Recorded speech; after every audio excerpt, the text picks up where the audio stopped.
Assalamualaikum warahmatullahi wabarakatuh. Alhamdulillahi rabbil alamin, wassalatu wassalamu ala asyrafil mursalin sayyidina wa maulana Muhammadin wa ala alihi wa sahbihi ajma'in. Para jemaah yang dimuliakan Allah, saya mencintai kalian semua karena Allah. Semoga Allah senantiasa pertemukan kita di dunia dalam taat dan di akhirat di surganya Allah Subhanahu wa taala. InsyaAllah malam hari ini kita bahas seputar kisah Nabi Idris dan Nabi Nuh alaihi wassalatu wassalam. Nabi Idris, beliau disebut 2 kali di dalam Al-Quran. Nabi Idris, nama atau nasabnya beliau adalah Idris, anak dari Yarid, dari Mihlayil, dari Qainin, dari Anush, anak dari Badashith, anak dari Nabi Adam.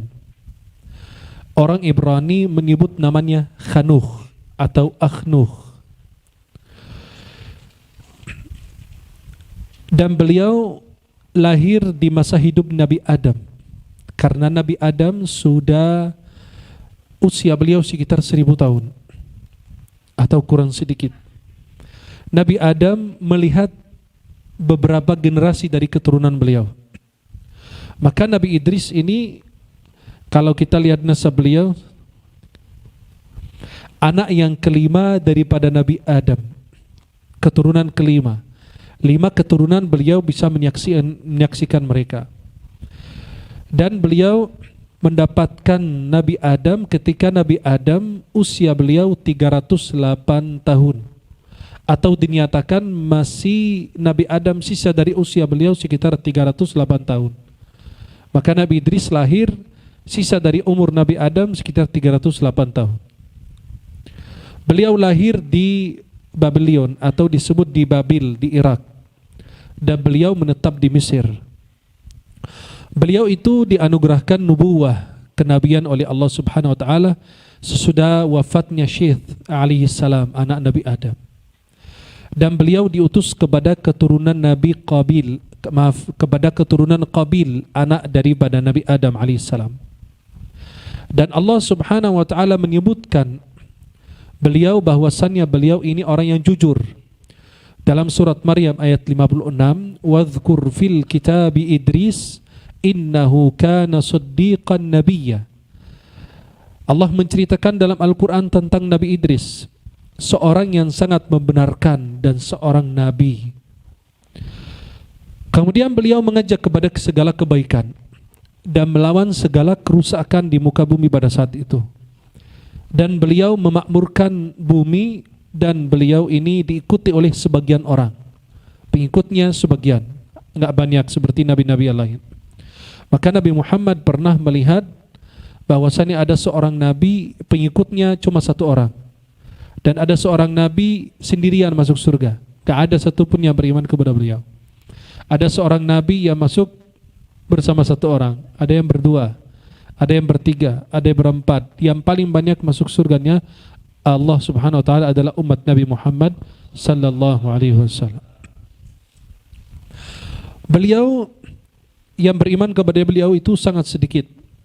Beliau hijrah dari Babylon menuju ke Mesir. Sesudah beliau melihat nikmat Allah Subhanahu wa taala, beliau melihat nikmat dan karunia Allah, beliau selalu memuji Allah Subhanahu wa taala dan mengajak orang untuk beribadah. Dan beliau itu di masa hidupnya, beliau ini peduli dengan pembangunan. Sampai dinyatakan beliau membangun di masa hidup beliau sekitar 188 kota. 188 kota dibangun di zaman beliau. Dan beliau ini memiliki kedudukan tinggi di sisi Allah Subhanahu wa taala. Allah berfirman, "Wa rafa'nahu makanan 'aliyya." Dan kami telah mengangkatnya ke martabat yang tinggi, Nabi Idris alaihissalam. Apa yang dimaksud diangkat dengan martabat yang tinggi? Pertama, diangkat martabat di surga. Ada yang mengatakan kedudukannya, ada yang bilang ilmunya. Ada yang bilang beliau itu sebelum wafat diangkat ke langit lalu beliau wafat di langit.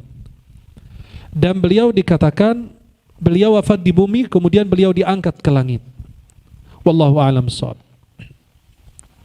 Imam Ibnu Abbas mengatakan tentang tafsir wa rafa'nahu makanan 'aliyya, dan kami telah mengangkatnya ke martabat yang tinggi. Kata Ibnu Abbas, beliau itu rufi'a ila sama' famata biha. Beliau diangkat ke langit, Nabi Idris, lalu beliau wafat di langit keempat. Maka Rasulullah SAW ketika Isra Mi'raj berjumpa dengan Nabi Idris di langit keempat. Langit pertama kan Nabi Adam, langit keempat Nabi Idris alaihissalam. Dan beliau itu seorang nabi sesudah Nabi Syith. Nabi Syith anak daripada Nabi Adam alaihissalam langsung. Nabi Idris adalah orang pertama yang menulis dengan pena. Nabi Idris adalah orang yang pertama menjahit pakaian dan menggunakan pakaian yang berjahit. Karena dulu sebelum masa beliau, manusia menggunakan pakaian dari kulit. Dan orang pertama yang memperhatikan ilmu pengetahuan tentang bintang dan matematika dan lain. Dan orang yang pertama berjihad di jalan Allah Subhanahu wa taala. Di antara doa Nabi Idris alaihissalam yang dikatakan itu doa yang mustajab. Doanya, ya dzal jalali wal ikram wa ya dzal tawli la ilaha illa ant dhahral lajiin wa jaral mustajirin wa unsal khaifin inni as'aluka in kunta fi ummil kitab shaqiyan an tamhu min ummil kitab shaqai wa tathbutni indaka sa'idan wa in kuntu fi ummil kitab mahruman muqattaran fi rizqi an tamhu min ummil kitab hirmani wa iqtari warzuqni wa athbutni indaka sa'idan muwaffaqan lil khairi kulli. Beliau berwasiat kepada anak-anaknya agar senantiasa mengikhlaskan ibadahnya karena Allah. Dan beliau ini dikatakan hidup sekitar 365 tahun. Dan dinyatakan beliau itu wafat di bumi, kemudian diangkat ke langit keempat. Ada pendapat bilang beliau ini diangkat lalu wafat di langit keempat. Wallahu a'lam. Yang kita dapat pelajaran dari kisah Nabi Idris, karena tidak banyak cerita di dalam Al-Quran dan dalam kitab-kitab kisah para nabi tentang Nabi Idris. Kisah pertama adalah hikmah, kebijaksanaan dalam berdakwah kepada Allah. Yang kedua, beliau ini orang yang mendapatkan hasil uang daripada hasil pekerjaan tangannya beliau sendiri. Kemudian yang ketiga, hijrah dari negeri ke negeri yang lain apabila di negeri yang lain itu kehidupan lebih bagus, bisa mendapatkan kehidupan, maka orang bekerja di satu tempat tiba-tiba pindah lagi, kemudian pindah lagi, kemudian pindah lagi. Bagaimana dia bisa berpindah? Karena mencari kehidupan yang lebih bagus.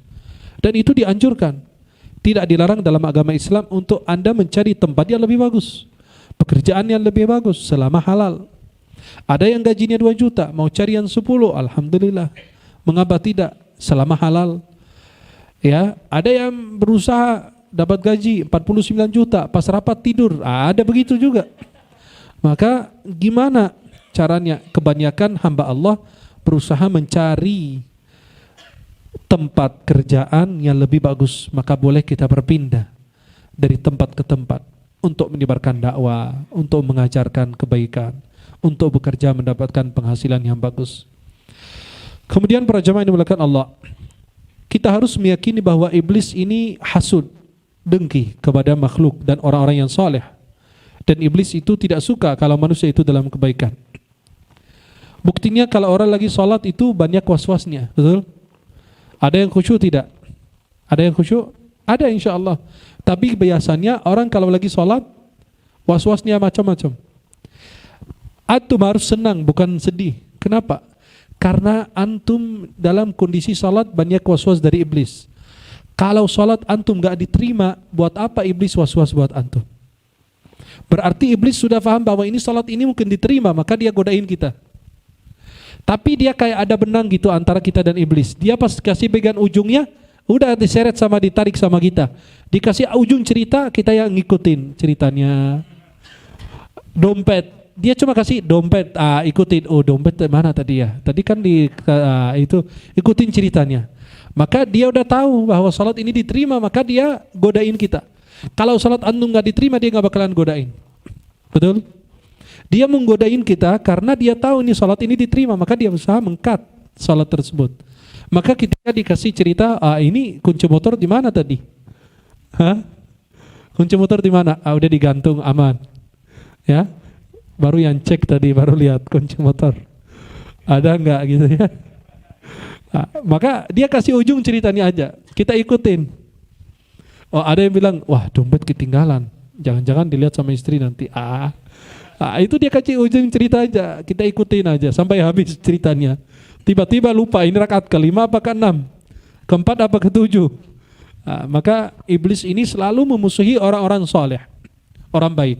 Maka iblis itu biasanya di depan masjid, nggak di depan diskotik atau di depan tempat dangdut, enggak. Maka yang di dangdut itu kerasukan semua, goyang langsung. Kenapa? Karena udah kerasukan semua. Ya, yang di atas panggung, yang di bawah panggung, di mana-mana pada udah kayak kerasukan syaitan. Ya. Maka subhanallah, iblis ini berusaha hasud kepada manusia, orang-orang yang saleh. Maka dia ada di depan masjid. Karena yang di depan tempat maksiat buat apa? Dia cuma pengawasan saja. Ya, seperti pengawasan KPK sekarang, ada pengawasan aja. Pengawasan di depan tempat-tempat maksiat diawasin. Tapi kalau untuk yang di depan masjid, dia perlu yang gede-gede. Kenapa? Karena yang datang ke masjid bukan sembarangan. Orang-orang saleh semua, orang yang kuat imannya. Kemudian para jamaah yang dimuliakan Allah, tafsir mimpi. Kalau kita melihat Nabi Idris di dalam mimpi kita, maka Allah anugerahkan sifat berhati-hati kepada orang tersebut. Dan Allah akan mengakhiri hidup orang tersebut dalam kebaikan. Dan orang tersebut akan menjadi orang yang sungguh-sungguh dalam beribadah. Dan menjadi orang yang santun, lemah lembut. Kalau kita melihat Nabi Idris dalam mimpi, kita dianugerahkan menjadi orang yang selalu berhati-hati dalam mengambil sikap, dalam berbicara, dan lain sebagainya. Di zaman Nabi Idris, beliau lahir di Babylon. Babylon itu di salah satu kota di Irak. Dan di dalamnya, di kota tersebut ada taman gantung Babylona. Itu di situ, itu termasuk keajaiban dunia. Tetapi sayang sekali udah hilang. Ya, ini adalah kota pertama yang dibangun di muka bumi. Dinyatakan ini kota pertama yang dibangun di muka bumi. Ini salah satu keajaiban dunia yang lama. Ajaiban 7 yang lama yang sekarang sudah hilang, tinggal bekas-bekasnya saja. Inilah seputar kisah Nabi Idris alaihissalam. Berikutnya adalah Nabi Nuh alaihissalam. Nabi Nuh alaihissalam disebut di dalam Al-Quran 43 kali. 43 mawdi'an. 34 kali beliau disebut dalam Al-Quran. Dan beliau Rasul pertama dari Ulul Azmi. Kan Ulul Azmi ada 5. Sesuai urutannya Nabi Nuh, Ibrahim, Musa, Isa, Muhammad. Yang terbaik antara 5 ini Nabi Ibrahim dan Nabi Muhammad. Yang terbaik antara 5 Nabi Muhammad sallallahu alaihi wasallam. Nasab Nabi Nuh anak dari Badalamak, anak daripada Mutawashlikh, anak Khanun atau Idris alaihissalam, anak dari Yard, anak dari Mihlayil, anak dari Qainin, anak dari Anush, anak dari Syeth, anak dari Nabi Adam alaihissalam. Beliau juga lahir di Irak. Antara Nabi Nuh dan Nabi Adam 10 abad. Antara Nabi Nuh dan Nabi Adam berapa abad? 10, 10 kurun. Dan dikatakan Nabi Nuh ini lahir sesudah wafatnya Nabi Adam diperkirakan 126 tahun. Karena Nabi Adam 1000 tahun hidupnya. Maka dikatakan Nabi Nuh lahir sesudah wafat Nabi Adam diperkirakan 126 tahun.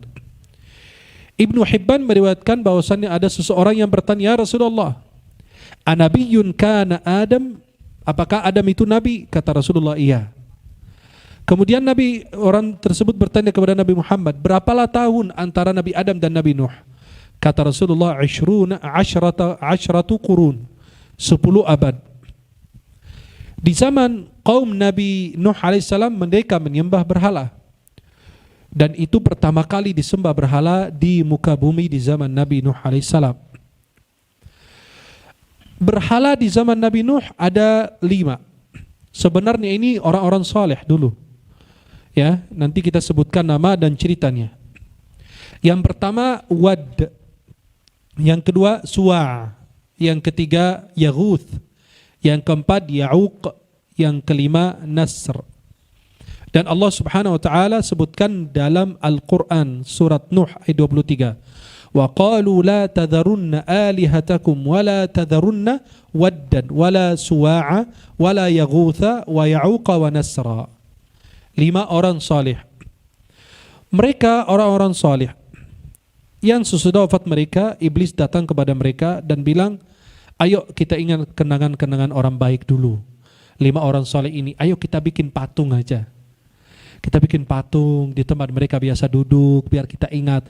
Ya kenangan lah gitu. Kayak kita kalau kita ke Makkah, kita foto. Kita ke Taman Mini, foto juga. Ketemu singa, ajak foto. Singa mainan, bukan beneran, mana ada yang berani ya. Apa aja diajak foto, itu sebagai kenangan. Maka iblis masuk dari situ. Ini 5 orang soleh, biar kalian mengabadikan sejarah mereka. Kebaikan-kebaikan mereka, biar kalian gak lupa sama orang soleh. Itu iblis tuh. Nasihat baik menurut dia gitu ya. Itu sebenarnya adalah benang dan cara untuk menyesatkan manusia. Akhirnya mereka langsung buat patung di tempat-tempat orang soleh itu duduk. Tidak lama anak keturunan mereka udah berkembang. Orang tua yang membuat berhala tersebut atau patung tersebut pada wafat semua. Iblis datang dalam rupa manusia. Kalian tidak tahu nenek moyang kalian menyembah ini. Akhirnya mulai mereka menyembah.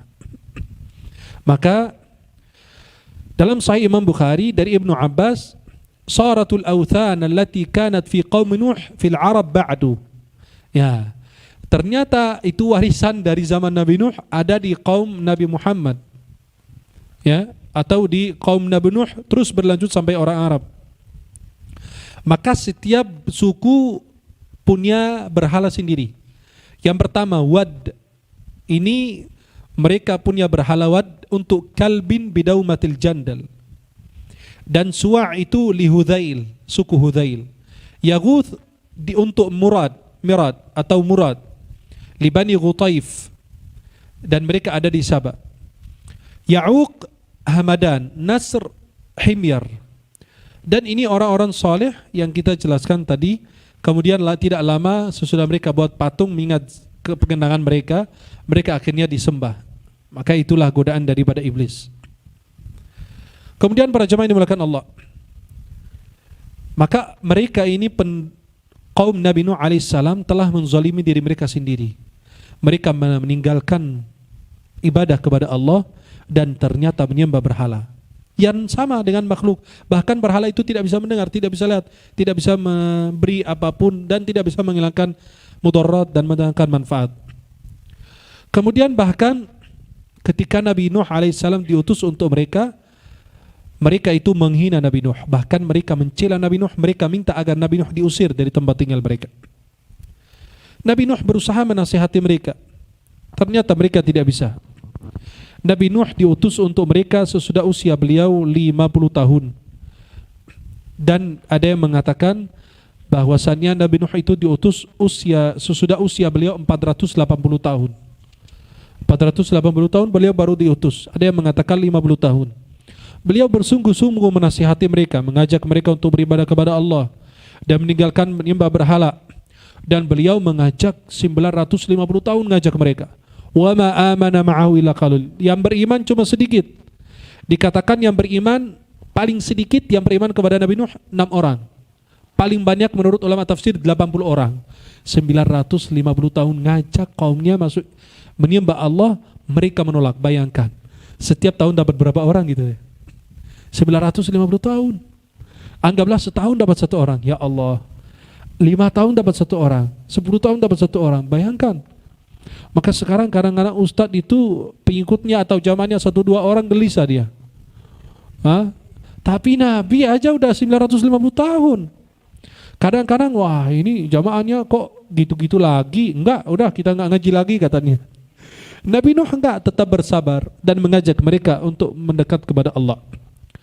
Kemudian Nabi Nuh akhirnya bayangkan 950 tahun udah namanya manusia, kesal juga beliau. 80 ekor yang saya dapat. Yang lain pada kemana ini kata beliau. Akhirnya beliau langsung sumpahin mereka agar Allah musnahkan. Wa qala Nuhur Rabbi la tadhar 'alal ardi minal kafirin dayar. Ya Allah, habisin orang kafir itu di muka bumi, udah capek. Innaka in tadharhum yudillu ibadaka wa la yalidu illa fajiran kafara. Kalau engkau biarkan mereka hidup di muka bumi, mereka menyesatkan hamba yang lain. Dan keturunan mereka jin ifrit juga sama aja. Tidak ada perubahan, kafir juga nanti. Akhirnya Allah perintahkan Nabi Nuh untuk buat kapal. Ya. Kemudian Nabi Nuh diminta untuk menanam pohon kurma yang nanti akan digunakan untuk membuat kapal tersebut. Nabi Nuh tanam pohon tersebut, pohon kurma. Kemudian beliau berusaha agar mendapatkan kayu daripada pohon kurma tersebut. Kemudian beliau membuat kapal tersebut. Bayangkan di padang pasir orang lagi buat kapal. Setiap kali kaumnya melewati beliau tersenyum, bahkan meremehkan Nabi Nuh. Kenapa? Orang jarak mereka jauh dari laut. Buat apa ini? Buat kapal di sini. Masa jalan di padang pasir? Mereka menghina Nabi Nuh. Nabi Nuh, ini kalian ketawain kita, nanti besok kita ketawain kalian, tenang. Akhirnya Nabi Nuh karena jaraknya jauh dari laut sampai ke tempat beliau buat kapal ini, akhirnya mereka selalu tersenyum dan meremehkan beliau. Dan Allah ketika pada waktu yang ditentukan Allah dan air sudah memancar keluar daripada dari tanur, ya. Tanur itu dapur dulu di tanah. Kan dulu kita masak di Timur Tengah begitu pakai tanah, ya. Di tanah gitu kayak tanur namanya. Tanur atau dapur yang kita sebut sekarang. Kan di tanah, kata Allah, tanda kamu nanti naik kapal dan membawa sepasang dari tiap jenis-jenis burung, binatang dan lain. Kalau air itu sudah memancar dari tanur, kalau sudah keluar air, artinya apa? Mata dari tanur itu yang isinya api, nanti keluar air, berarti itu tanda kamu naik kapal. Biar nanti kan udah waktunya kamu berangkat bersama orang-orang saleh. Sampai bayangkan, ini tempat yang isinya api, sampai keluar air, berarti itu tandanya. Kemudian Nabi Nuh alaihissalam diperintahkan untuk membawa sepasang dari tiap-tiap jenis. Kemudian air itu bumi jadi mata air semua. Air itu pancar dari bumi, keluar semua. Kemudian hujan turun dengan lebat. Dan semua muka bumi dikatakan sudah kena banjir. Bayangkan hujan seperti apa, ya, mata airnya seperti apa. Kemudian Allah tenggelamkan dan terjadi itu tufan. Tufan itu banjir besar di zaman Nabi Nuh alaihissalam. Dan kapal tersebut berjalan, dan masa perjalanan kapal ini sekitar 150 hari. Sampai kapal tersebut itu, bahtera tersebut berlabuh di atas bukit namanya Judi. Bukan judi, ya. Bukan judi. Judi itu ada di Irak. Kemudian Nabi Nuh alaihissalam hidup sesudah itu, yang dikatakan ikut sama Nabi Nuh 6 orang minimal dan maksimal 80 orang. Semua diajak, akhirnya anaknya juga diajak, anaknya enggak mau. Yang ayat yang saya bacakan tadi. Ya bunayya rkam ma'ana wa la takum ma'al kafirin. Hai anakku, naiklah bersama kami dan jangan ikut orang kafir. Qala, dia mengatakan apa? Biarkan, nanti saya akan berlindung kepada gunung yang tinggi.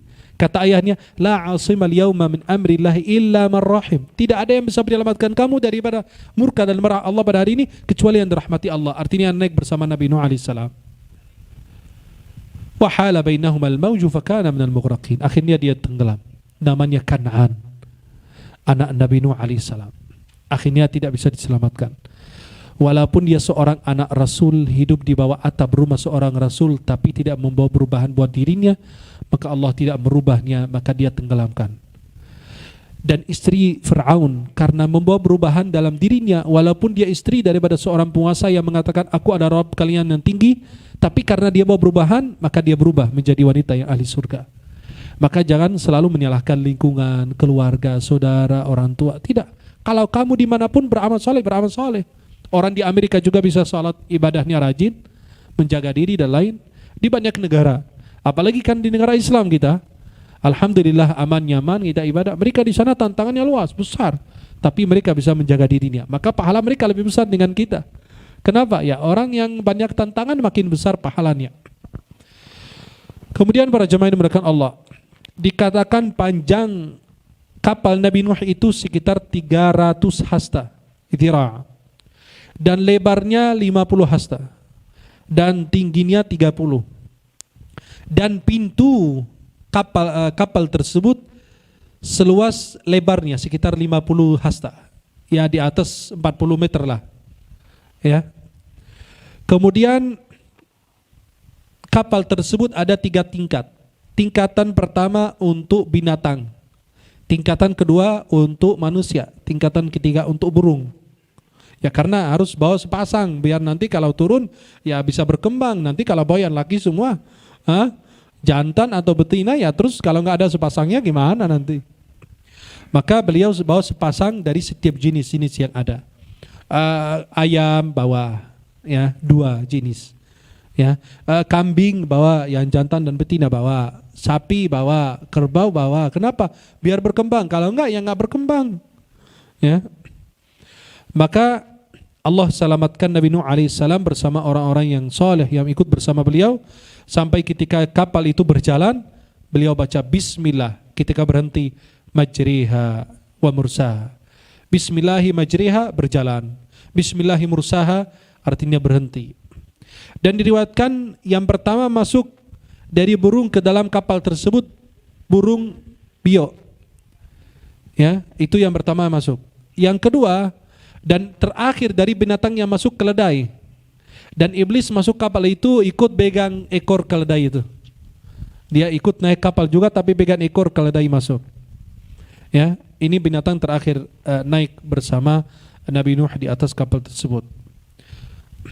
Kemudian Allah Subhanahu wa taala memerintahkan langit untuk berhenti tidak menurunkan hujan dan bumi untuk menelan air yang keluar itu, artinya berhenti tidak keluar air. Kemudian Nabi Nuh alaihissalam turun di Irak di Gunung Judi itu. Kemudian beliau turun bersama binatang dan tanaman dan lain, dan beliau mulai menanam, dan dikatakan Nabi Nuh orang yang pertama menanam kurma sesudah Allah selamatkan beliau dari banjir tersebut. Anak Nabi Nuh pertama Sam. Anak Sam itu bapak orang Arab. Ya. Bapak orang Arab, dan beliau itu tinggal di Haram di Makkah bersama anak dan keturunannya sudah wafat Nabi Nuh alaihissalam. Ham, bapak dari orang Afrika, maka wajahnya kulitnya hitam. Artinya mereka ini beliau tinggal, dan beliau anak terbesar dari Nabi Nuh. Ham, anak besar, ya, anak pertama. Kemudian yang ketiga Yafith. Yafith itu beliau itu adalah bapak dari orang Romawi dan Turk, orang-orang Eropa. Ya, ini Nabi Yafith, anak dari Nabi Nuh. Yafith, anak Nabi Nuh alaihissalam. Kemudian yang terakhir Kan'an, yang tenggelam, yang beliau diajak sama ayahnya, lalu beliau tidak mau. Anak Kan'an itu anak sulbi, anak keturunan daripada Nabi Nuh alaihissalam.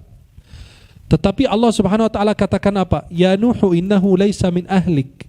Wahai Nuh, dia bukan dari keluargamu. Berarti bukan apa? Enggak, bukan dia anak zina, tidak. Maksudnya bukan keluargamu yang ikut diselamatkan oleh Allah. Karena si Kan'an ini tidak mau ikut beriman bersama ayahnya, menyembah Allah Subhanahu wa taala. Akhirnya dia termasuk orang yang tidak diselamatkan. Dan istri Nabi Nuh seperti istri Nabi Lut. Istri Nabi Lut itu bukan berzina, tidak. Khianat itu yang dimaksud adalah khianat dalam akidah, tidak mengikuti agama yang diajak oleh suaminya sendiri. Nabi Nuh adalah orang hamba Allah yang selalu bersyukur. Dalam surat Al-Isra, innahu kana 'abdan syakura. Dalam Sunan Ibnu Majah, walaupun sanadnya lemah hadisnya, Nabi Nuh itu puasa sepanjang tahun kecuali 2 hari, hari raya Idul Fitri dan hari raya Idul Adha. Kemudian ketika Nabi Nuh alaihissalam menjelang akhir hayat beliau memberi wasiat kepada anaknya. Wahai anakku, aku perintahkan kamu dengan 2 hal dan melarang kamu tentang 2. Saya perintahkan kamu dengan la ilaha illallah. Karena langit 7 dan bumi ke-7 kalau diletakkan dalam timbangan pasti akan menang adalah la ilaha illallah. Kemudian beliau melarang beliau hati-hati terhadap kesyirikan dan kesombongan.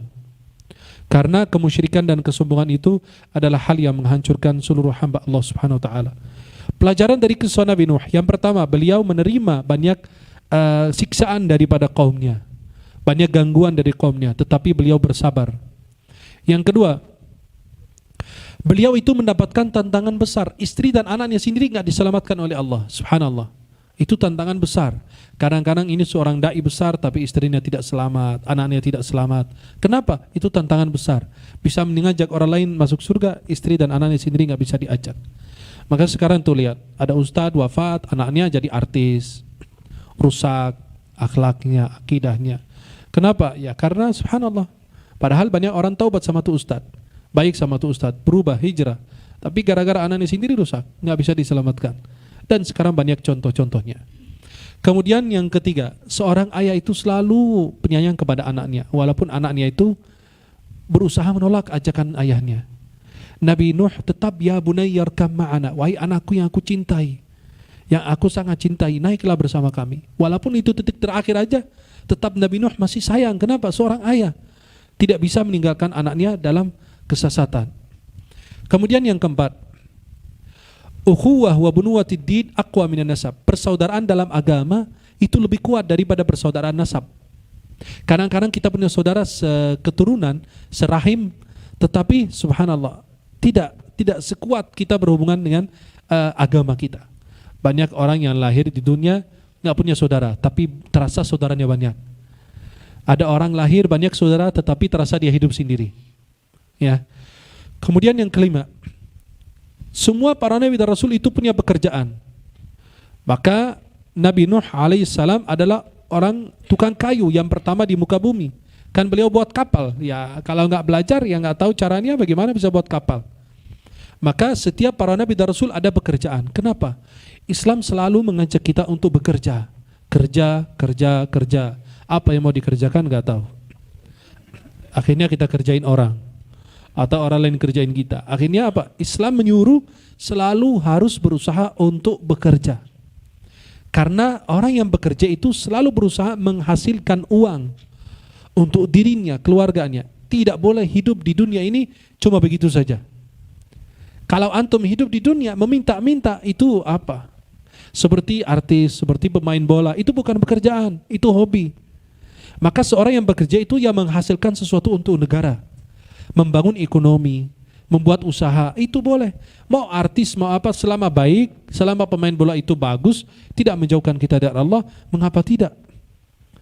Maka itu kadang-kadang saya pernah nanya salah satu anak dulu di sekolah, kamu ayahnya kerja apa? Kata beliau, ayah saya ini artis. Loh, kok artis? Ayah kamu artis ya? Oh, kerja artis gitu? Iya, kerja artis. Masya Allah. Kerjaan artis zaman now begitu. Itu bukan kerjaan, saya bilang. Seharusnya itu ayah kamu menghasilkan apa buat negara? Nggak ada penghasilan kalau dia artis. Cuma menghasilkan apa? Produksi film, sinetron, begitu aja, nggak ada manfaat buat kita kan? Cuma kita nonton sebentar selesai. Tapi kalau orang bekerja seperti petani kan membangun negara. Seperti pengusaha membangun negara. Punya warung, punya apa. Artinya orang yang benar-benar menghasilkan sesuatu untuk negara. Kemudian yang keenam, Allahu qadir ala halakil kauni wa ma fihi wa i'adatuh. Allah mampu subhanahu wa ta'ala untuk memusnahkan alam semesta ini dan Allah hidupkan kembali. Maka kita lihat pas zaman Nabi Nuh terjadi banjir di muka bumi. Akhirnya apa? Semua tenggelamkan oleh Allah kecuali orang-orang beriman yang ikut bersama Nabi Nuh alaihissalam. Kemudian keberkahan adalah nikmat besar dari Allah subhanahu wa ta'ala dan dianugerahkan kepada orang-orang yang taat kepada Allah Jalla Jalaluh. Orang yang memakmurkan bumi ada tanda-tandanya dan orang yang merusak bumi ada tanda-tandanya. Sekarang lihat tuh, kadang-kadang di sebagian lokasi digali cari batu bara sampai membahayakan orang-orang yang tinggal di sekitarnya. Dan itu manusia merusakkan, ya, bukan memakmurkan bumi, memperbaiki, tidak, malah dia merusakkan. Likulli nihayatin bidayah. Setiap yang ada permulaan awal pasti ada akhir. Orang-orang yang zalim pasti ada akhirnya. Orang-orang yang melakukan kerusakan pasti ada akhirnya. Dan sabar itu adalah kunci keberhasilan. Ya. Sebab musnahnya kaum Nabi Nuh alaihissalam pertama kufur kepada Allah. Yang membuat mereka dimusnahkan Allah pertama mereka kufur. Kufur itu bukan hanya apa? Kufur beriman kepada Allah Subhanahu wa taala. Yang kedua, meremehkan Rasul, menghina beliau. Maka setiap kali mereka lewat Nabi Nuh lagi buat kapal, mereka tertawakan beliau, menghina, meremehkan beliau. Itu yang menjadi sebab Allah musnahkan mereka. Yang ketiga, mereka mengikuti hawa nafsu mereka. Nabi Nuh alaihissalam adalah nabi yang paling panjang umurnya di atas muka bumi. Maka beliau dikatakan hidup 950 tahun, dan ada yang mengatakan 1000 tahun. Ada yang mengatakan 1350 tahun. Ada yang mengatakan 1780 tahun. Dan dikatakan Nabi Nuh alaihissalam wafat dan dimakamkan di Makkah. Dikatakan Nabi Nuh alaihissalam kuburnya di Masjidil Haram.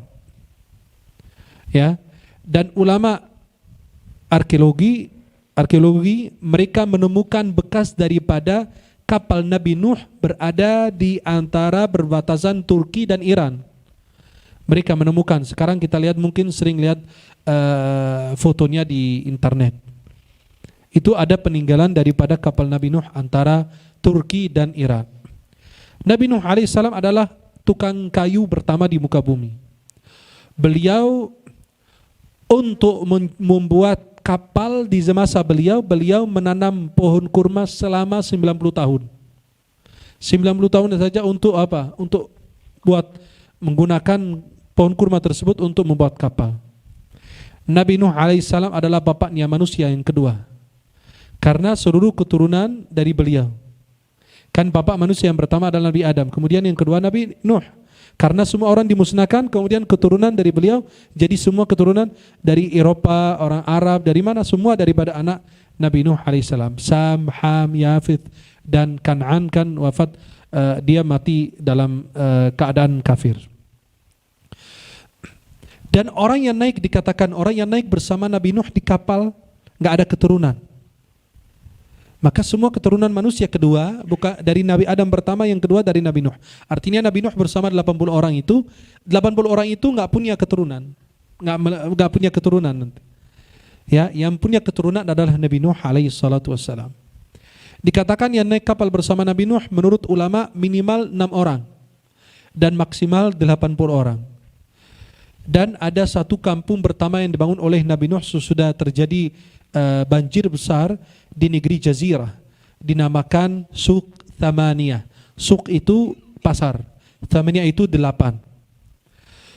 Orang yang mimpi Nabi Nuh alaihissalam atau melihat Nabi Nuh di dalam mimpi, maka dia akan hidup panjang usianya dan dia akan tertimpa banyak ujian dan banyak musibah.